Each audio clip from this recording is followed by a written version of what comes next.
Hello friends, आप सभी को राधे राधे। कैसे हैं आप लोग? आशा करती हूँ स्वस्थ होंगे। स्वागत है आपका मेरे चैनल पे। तो आइए आज मैं इकाई 2 पूर्ण संख्याओं के बारे में आपको बताऊंगी। इकाई 2 पूर्ण संख्याओं का फर्स्ट पार्ट अगर आप लोगों ने नहीं देखा है तो मेरे चैनल पे जाके देख लीजिए। आज मैं सेकेंड पार्ट पढ़ाऊंगी पूर्ण संख्याओं के बारे में। आज सेकेंड पार्ट पढ़ाऊंगी। तो आइए जानते हैं पूर्ण संख्याओं में गुणा के प्रगुण क्या होते हैं, आइए समझते हैं। तो पहला नंबर है आपका गुणा का संवरक प्रगुण क्या होता है। इसे कहते हैं संवरक प्रगुण को क्लोजर प्रॉपर्टी कहते हैं। किसका? वो भी गुणन का। तो आइए देखते हैं क्या होता है। पूर्ण संख्याओं का गुणनफल सदैव पूर्ण संख्या होता है। यह गुणन संक्रिया का संवरक प्रगुण कहलाता है। कहने का मतलब दो पूर्ण संख्याएं हम ले लेंगे और उन्हीं को जब हम आपस में गुणा करवा देंगे तो वो हमारी पूर्ण संख्या आएगी बनके। कहने का मतलब जैसे हमने एक पूर्ण संख्या 3 ले ली और एक पूर्ण संख्या 5 ले ली। जब 3 में हम 5 का गुणा करेंगे तो हमको 15 मिल जाएगी, जो कि क्या है? एक पूर्ण संख्या है। तो ये गुणन संक्रिया में क्या होता है कि संवरक नियम पालन होता है। ठीक है, आगे आइए देखते हैं।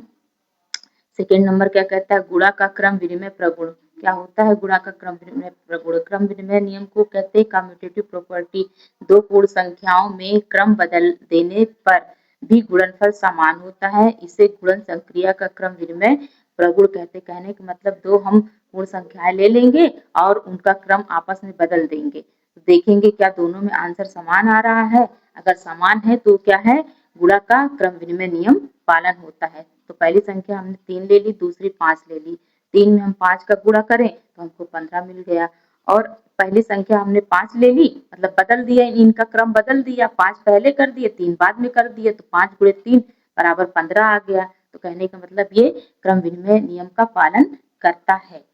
तो आइए गुणा का थर्ड नंबर है गुणा का तत्समक अवयव क्या होता है? मल्टीप्लिकेटिव आइडेंटिटी इसे इंग्लिश में कहते हैं। एक को गुणन का तत्समक अवयव कहते हैं। दिखाई नहीं दिया है। एक को गुणा का, हाँ तो देखिए गुणा का तत्समक अवयव हमने बताया आपको। गुणा का तत्समक अवयव मल्टीप्लिकेटिव आइडेंटिटी। एक को हम क्या कहते हैं बच्चों? एक को गुणन का तत्समक अवयव कहते हैं।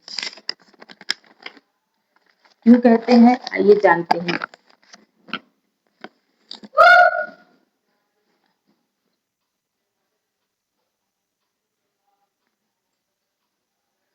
आइए जानते हैं, थोड़ा मैं सेट कर लूं।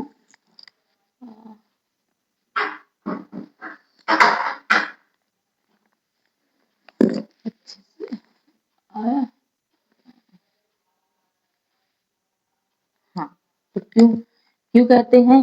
क्योंकि एक को किसी भी पूर्ण संख्या में गुणा करने पर वही पूर्ण संख्या प्राप्त होती है। जैसे हमने कोई संख्या ले ली, पूर्ण संख्या ले ली, 3 लिया और 3 में हम 1 का गुणा कर दिए तो हमें वही संख्या प्राप्त हो गई है। और चौथा नंबर है शून्य का गुणन प्रगुण क्या होता है, आइए जानते हैं। शून्य का किसी भी पूर्ण संख्या में गुणा करने पर शून्य प्राप्त होता है। कैसे प्राप्त होता है? देखिए, जब शून्य ले लेंगे एक पूर्ण संख्या में और एक 5 ले लेंगे, जब शून्य का हम 5 में गुणा करेंगे तो हमें 0 ही प्राप्त होता है। शून्य में हम किसी भी संख्या का गुणा कर देंगे तो हमें क्या प्राप्त होगा? शून्य ही प्राप्त होगा। और एक का किसी भी संख्या में हम जब गुणा करेंगे तो हमको वही संख्या प्राप्त हो जाती है। आइए पांचवा नंबर देखते हैं क्या कहता है। गुणन गुणन का सहचर प्रगुण क्या होता है? देखिए देखते हैं, पढ़ते हैं। किन्हीं तीन पूर्ण संख्याओं का क्रम बदलकर गुणा करने पर गुणनफल में कोई परिवर्तन नहीं होता है। पूर्ण संख्याओं में गुणन का सहचर प्रगुण कहलाता है। कहने का मतलब ये है बच्चों कि कोई तीन संख्या ले लेते हैं और उनके क्रमों को हम आपस में बदलते हैं, बदल के देखते हैं कि उनके मान में कोई परिवर्तन होता है या नहीं होता है। अगर मान में कोई परिवर्तन नहीं होता है तो क्या होता है? वो गुणन का सहचर नियम का पालन करता है। तो आइए देखते हैं, हमने तीन संख्या ले 3, 5, 6 ले लिया। 3 को हमने बाहर कर दिया और कोष्टक में 5 गुणे 6 ले लिए। पहले इन दोनों का क्या करेंगे? आपस में गुणा करवा देंगे। 5 गुणे 6, 5 छक्का 30 हो गया। फिर 30 में हम 3 का गुणा करवा देंगे, 30 यानी 90 हो गया। फिर अगली बार हम क्या करेंगे? 3 के साथ 5 को ले लेंगे कोष्टक में और 6 को बाहर रख देंगे गुणन में। तो अब इसका गुणा करवा देंगे, 3 पचे 15 हो गया और गुणे 6 हो जाएगा। 15 में 6 का गुणा करेंगे, 15 छक्का 90 मिल गया हमको। और तीसरी बार जब करेंगे तो देखिए इसका इंटरचेंज कर देंगे, 3 गुणे 6 कर देंगे, 3 गुणे 6 को हम कर दिए और 5 को बाहर रख दिए, तो 3 छक 18 हो जाएगा, गुणे 5 हो जाएगा, 18 पंचे 90। तो हमारे में क्या मिल रहा है, 90 90 तीनों में आ रहा है। इसका मतलब यह गुणन का सहचर नियम का पालन करता है। आइए छठवां नियम, छठवां नियम, हाँ देखिए क्या कहता है, गुणन संक्रिया का योग पर वितरण नियम। वितरण नियम का मतलब होता है कि बांटना, बांटना, किसी चीज को बांटना, गुणा करवाना। कहने का मतलब यहाँ पे देख लो, पहली संख्या गुणे कोष्टक के अंदर है दूसरी संख्या प्लस तीसरी संख्या। कहने का मतलब हम इसको दो तरीके से सॉल्व कर सकते हैं। कहने का मतलब हम पहली संख्या और दूसरी संख्या को जोड़कर जोड़ दूसरी संख्या और तीसरी संख्या को जोड़कर पहली संख्या में गुणा करवा देंगे तो भी हमको आंसर वही मिलेगा। और या फिर हम इसको ऐसे भी कर सकते हैं, पहली संख्या को दूसरी संख्या में गुणा प्लस पहली संख्या को तीसरी संख्या में जब गुणा करेंगे, अब गुणा करने के बाद इनको जोड़ेंगे तो भी आंसर वही मिलेगा।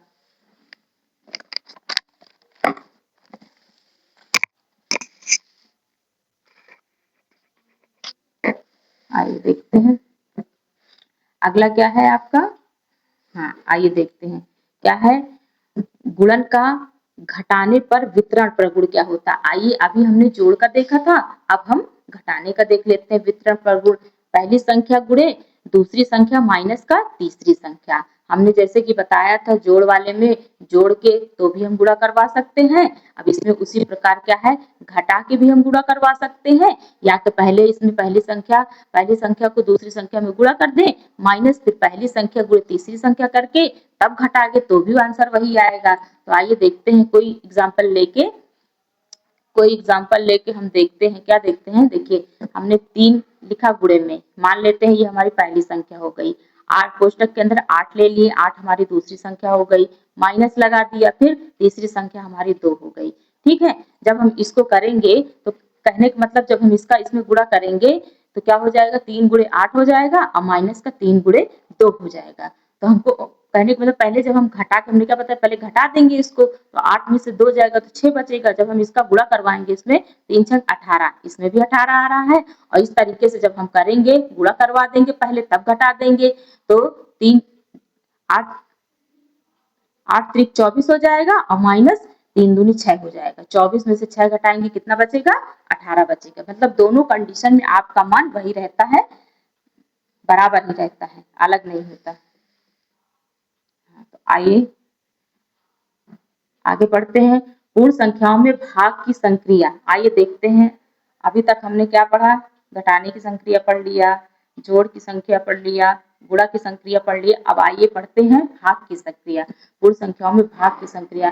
पहला है, कुछ नोट है इसमें, आइए देख लेते हैं क्या है। पहला है संवरक प्रगुण, इसमें भाग की संक्रिया में दो पूर्ण संख्याओं का भागफल पूर्ण संख्या हो भी सकता है और नहीं भी हो सकता है। कहने का मतलब कि अर्थात भाग की संक्रिया में संवरक प्रगुण का पालन नहीं होता है। तो भाग की संक्रिया में संवरक प्रगुण का पालन नहीं होता। जैसे 3/5, जब हम 3 में 5 का भाग देंगे तो हमारा किस में आ जाएगा, आंसर में, आंसर हमारा दशमलव में आ जाएगा।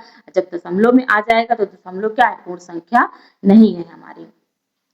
तो आइए दूसरा पॉइंट देखते हैं, पढ़ते हैं, किसी भी पूर्ण संख्या में शून्य से भाग देने पर शेष फल कभी भी प्राप्त नहीं होता है, अर्थात भागफल अनंत तक जाएगा, अर्थात भागफल अनंत तक जाएगा, और जो कि क्या है, परिभाषित नहीं है। कहने का मतलब ये है बच्चों कि कोई भी संख्या हम ले लेंगे, अगर उसमें 0 से भाग देंगे तो हमारा मान क्या होगा, अपरिभाषित होगा, उसका कोई भी मान आज तक पता ही नहीं चल पाया। अगला पॉइंट है हमारा, किसी भी पूर्ण संख्या में 1 से भाग देने पर वही पूर्ण संख्या प्राप्त हो जाती है। जैसे हमने एग्जाम्पल ले लिया, क्या ले लिया, एग्जाम्पल जैसे 8/1, ठीक, 8 में जब हम 1 का भाग देंगे तो हमको 8 प्राप्त हो जाएगा।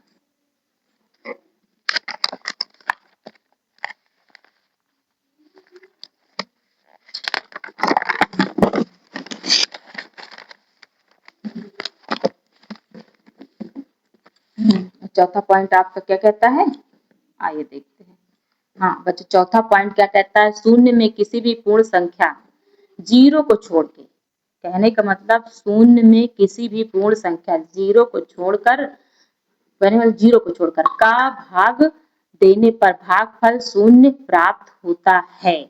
कहने का मतलब ये है, जीरो में हम किसी संख्या का भाग देंगे तो हमको क्या मिलेगा, जीरो मिलेगा। केवल जीरो को छोड़ के, जीरो भागे अगर जीरो हम कर देंगे तो क्या होगा, अपरिभाषित होगा, जो कि 5वें पार्ट में दिया हुआ है।